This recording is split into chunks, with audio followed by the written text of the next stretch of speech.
of water, especially during floods in Hyderabad. You know, a lot of people complain, a lot of people talk about how cities in India, cities across the world are not equipped, fully to handle flood-like situations. Robin talked about climate change.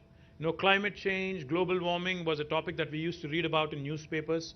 Look at it, glance at it for a minute, and then used to say, okay, this is not my concern. This possibly is happening elsewhere in the world, not in my backyard. That was the approach earlier. But now, we all know climate change is real. It's already knocking on your doors. It's already at your doorstep. It's affecting all of us.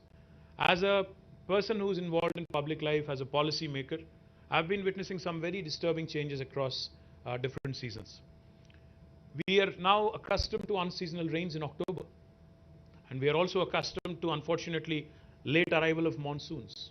We are also accustomed to cloudbursts. And we are accustomed to 45, 46 degrees temperatures in summer. Now, these are unusual patterns. These are exceptional patterns. But it looks like exception is going to become the norm. Expecting the unexpected is going to be the challenge for governments. I cannot take cover, I cannot take an excuse to my citizens stating that cloudburst and unseasonal rain, unprecedented rain has resulted in a flood-like situation, which may be the reality. But I don't think the citizens are going to accept that sort of an explanation in future anymore.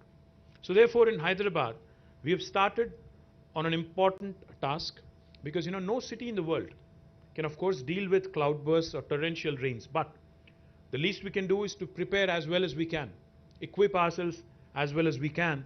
And so therefore, we have undertaken a very detailed study. A company called Shah Consultants based in Pune has undertaken this study. The hydrological map of Telangana, hydrological map of Hyderabad has been prepared. We have mapped surface runoff flows, micro basins of drainages, blockade points, and what needs to be done to address the issue on a permanent basis. Out of this, we have actually formulated a new idea called a Strategic Nala Development Program, SNDP. Happy to share with you that this Nala development, which has started with about 1,000 crores of initial estimates, has been going well. Of course, there's a long, long way to go. But I do believe that we have made some few decisions, and few important projects have been kicked off in the right direction. The third thing I'd like to talk about is solid waste management. When this government came into office in 2014, the total waste collection, municipal solid waste collection in the city of Hyderabad was about 3,500 metric tons per day. But today, that has increased to 6,000 metric tons per day. And what we have done in the last 8 years is, we have come out with a policy on ensuring not just municipal solid waste, but all kinds of waste, construction and demolition waste, liquid waste, which is sewage, also biological waste, and e-waste. All of these forms of waste are being processed diligently, are being processed scientifically to ensure Hyderabad becomes a benchmark and Hyderabad becomes a leading example of how a city can function. Now, let me elaborate a bit on municipal solid waste. We have in fact commissioned a 20 megawatt plant, South India's largest municipal waste to energy plant in Jawahar Nagar Corporation, which is very close to Hyderabad. Not only have we commissioned a 20 megawatt waste to energy plant, we are also building another 28 megawatts of capacity at this plant, which will consume all the dry waste. All the wet waste will be converted into compost, and it will be sold to farmers as fertilizer. The dry waste will be converted into power. Beyond this 48 megawatts of municipal waste to energy, we are also contemplating setting up another 20 megawatt plant. Altogether, this will take our capacities to nearly 68, I think 72, I believe, altogether.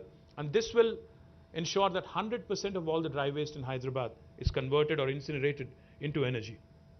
The other thing I'm very proud of also, Telangana in its municipalities, 142 municipalities, will be completing a very unique program called as the FSTP, the fecal sludge treatment plants.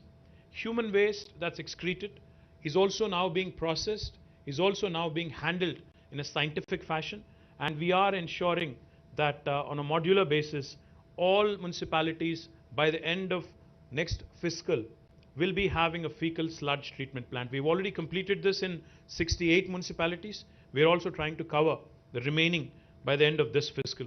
Let me also quickly talk about some heritage restoration that we are very, very proud of, in Hyderabad. Recently as yesterday, I think it was, you may have seen a clipping in Times of India as well. In fact, I thank the entire team of Times of India for running a brilliant piece on heritage conservation and what needs to be done by the state, by the people, by the citizens, etc. I'm very proud that two of very important monuments, the step wells in Kuli Qutub Shah tombs have been recognized by UNESCO, and so has the Domakonda Fort in Kamareddy district. Both of these have been recognized by UNESCO as World Heritage Monuments, but our ambition is larger. We want Hyderabad to be recognized as a World Heritage City, and we are working diligently